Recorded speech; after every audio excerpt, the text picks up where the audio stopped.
Hello प्यारे विद्यार्थियों, कैसे हैं आप सब। एक बार फिर आप सबका बहुत बहुत स्वागत आपके अपने YouTube channel learn Hindi with Anju ma'am में। और जो हम लोग पढ़ रहे हैं आपकी कक्षा 9 की NCERT हिंदी की पाठ्य पुस्तक संचयन भाग 1, जिसमें हम लोग पढ़ने जा रहे हैं आज पाठ 2 स्मृति। जी हाँ, पाठ 2 स्मृति। इस पाठ के लेखक हैं इस पाठ के श्री राम शर्मा जी, जिन्होंने अपनी बचपन की एक घटना को, एक स्मृति को कहानी के माध्यम से व्यक्त किया है। तो बहुत ही सुंदर इंटरेस्टिंग ये स्टोरी है। चलिए इसका एक्सप्लेनेशन भाग 1 शुरू करते हैं, ठीक है। ये लीजिए, सन 1908 ईस्वी की बात है। दिसंबर का आखिर या जनवरी का प्रारंभ होगा। चिल्ला जाड़ा पड़ रहा था। चिल्ला जाड़ा यानी कि कड़ी सर्दी, ज़ोरदार की सर्दी। 2-4 दिन पूर्व कुछ बूंदाबांदी हो गई थी, इसलिए शीत की भयंकरता और भी बढ़ गई थी, है ना। जब ठंड में बारिश हो जाती है तो ठंड बहुत ज़्यादा हो जाती है ना, वही स्थिति थी। सायंकाल के 3:30 या 4 बजे होंगे, शाम के 4 बजे थे, 3 या 4।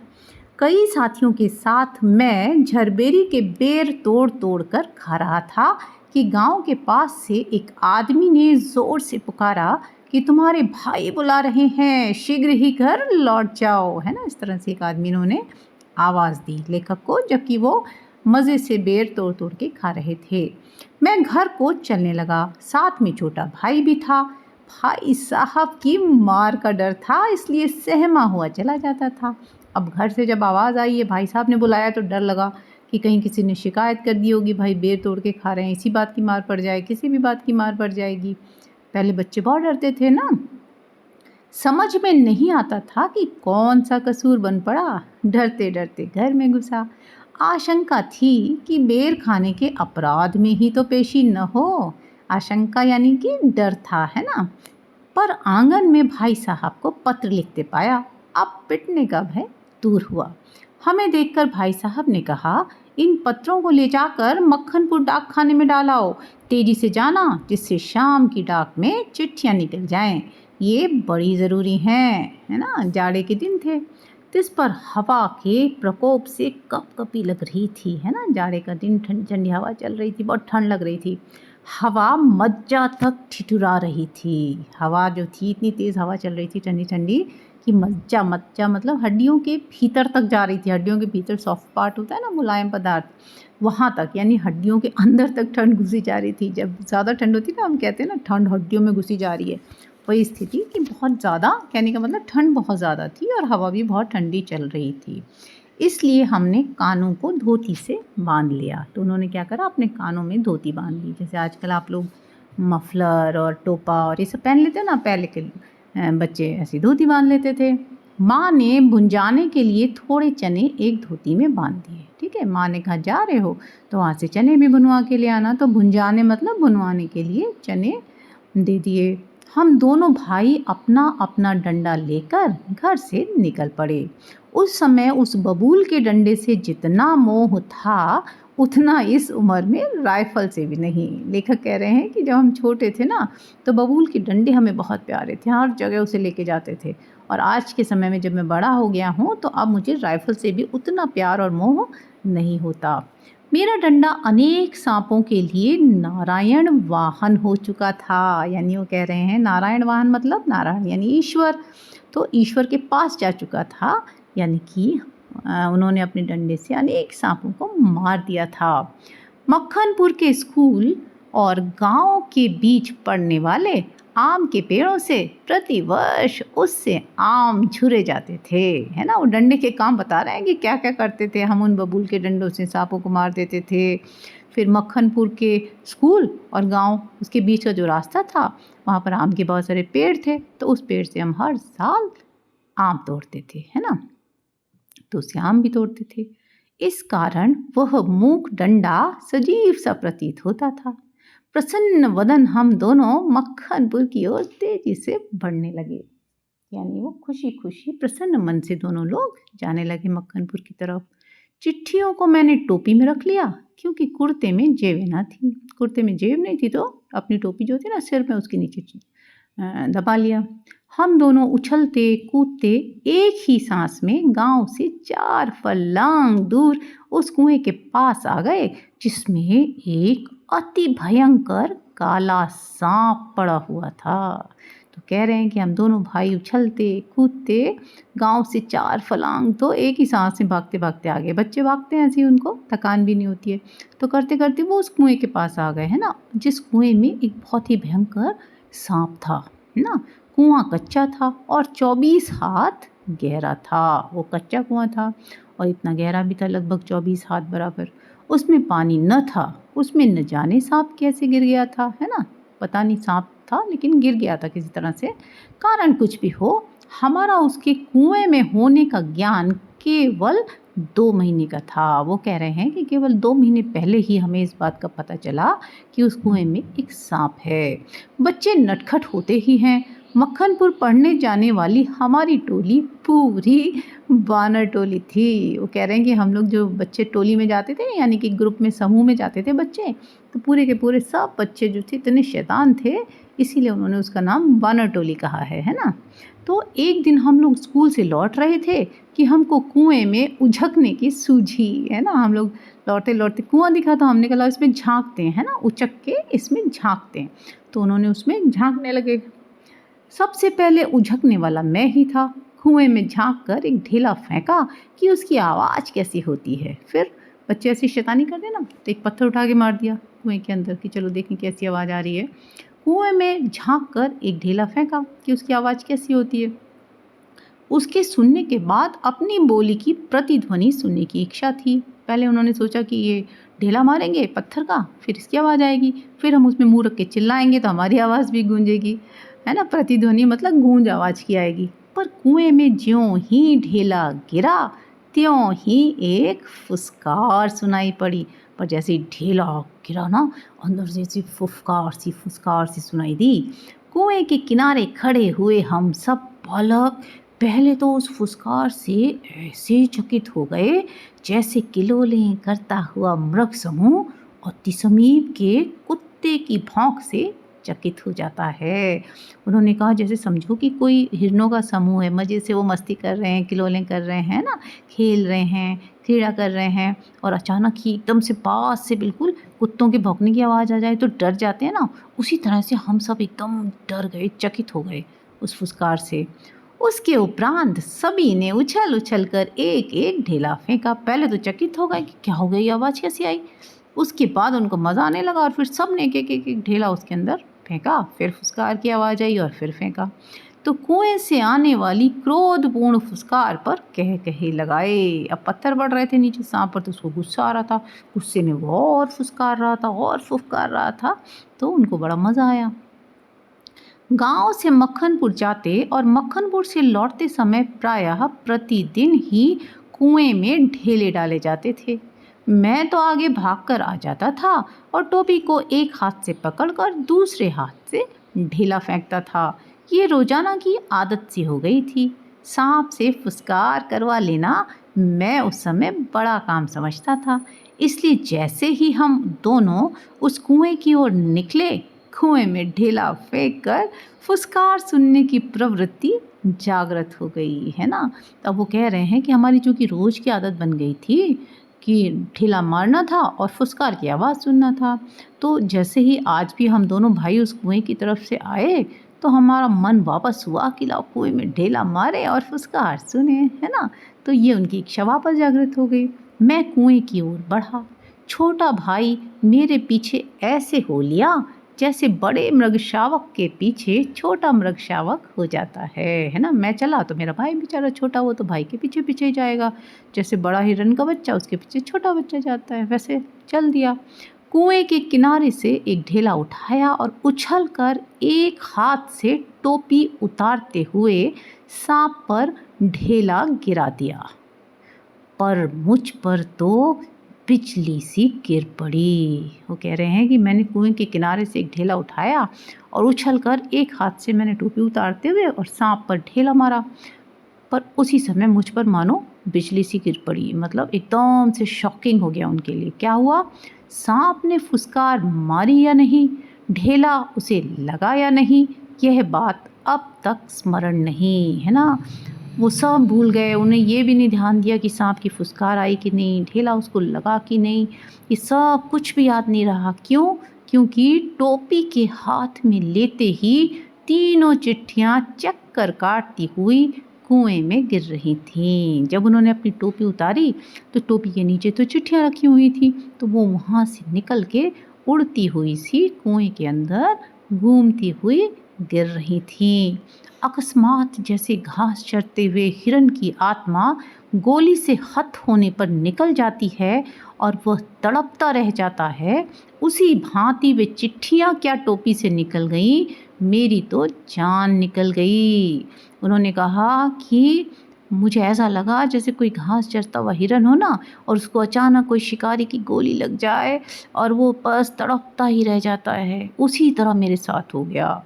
वो चिट्ठियाँ टोपी से निकल कर क्या गिरी, मुझे लगा कि अब तो मेरी जान ही निकल गई। उनके गिरते ही मैंने उनको पकड़ने के लिए एक झपट्टा भी मारा, एकदम से लपक के ना, उसे लगा कि किसी तरह इन गिरती हुई चिट्ठियों को मैं पकड़ लूँ, तो उसने एक झपट्टा सा मारा, ठीक वैसे जैसे घायल शेर शिकारी को पेड़ पर चढ़ते देख उस पर हमला करता है ना। जैसे कि घायल शेर जो होता है ना, शिकारी भाग के उससे बच के पेड़ पर चढ़ता है तो वो शेर उस पर हमला करने के लिए पंजे मारता है ना, वैसे ही मैंने भी झपट्टा मारा। पर वे तो पहुंच से बाहर हो गई थी, पर इतनी देर में तो वो उड़ती हुई नीचे पहुंच गई उसकी पहुंच से बाहर। उनको पकड़ने की घबराहट में मैं स्वयं झटके के कारण कुएं में गिर गया होता। उसने कहा कि मैंने ऐसे झटके से उन्हें पकड़ने की कोशिश की कि बहुत ज़रा सा मैं बच गया, वरना मैं तो खुद भी उस कुएं के अंदर गिर गया होता। कुएं की पाट पर बैठे हम रो रहे थे, है ना। अब क्या हुआ, चिट्ठियाँ गिर गईं, अब दोनों घबरा के मारे क्या कर रहे थे, कुएं के किनारे बैठ के बेचारे दोनों रोने लगे। छोटा भाई ढाणे मार कर और मैं चुपचाप आंखें डबडबा कर। छोटा भाई था वो तो चिल्ला चिल्ला कर जोर जोर से रो रहा था, और उन्होंने कहा कि मैं चुपचाप, मेरी आंखों में आंसू भरे हुए थे और मैं रो रहा था। पतीली में उफान आने से ढकना ऊपर उठ जाता है और पानी बाहर टपक जाता है ना। तो उन्होंने कहा जैसे पतीली में जब हम कोई भी चीज़ उबालते हैं, पानी उबालते हैं या दूध उबालते हैं, तो जब उफान आता है और ढक्कन ढका होता है तो ढक्कन ऊपर उठ जाता है ना, और पानी बाहर टपक पड़ता है। तो निराशा, पिटने के भय और उद्वेग से रोने का उफान आता था। तो कह रहे हैं कि हमारे अंदर भी हम बिल्कुल निराश हो गए एक तरफ, और पिटने का डर, अब बहुत पिटाई होगी, है ना, और उद्वेग मतलब बहुत बेचैन और घबराहट इतनी ज़्यादा हो गई कि हमसे बहुत ही बड़ी गलती हो गई। इस वजह से उनके अंदर से जो है रोने का एक उफान सा उठ रहा था, बहुत तेज़ रोना आ रहा था।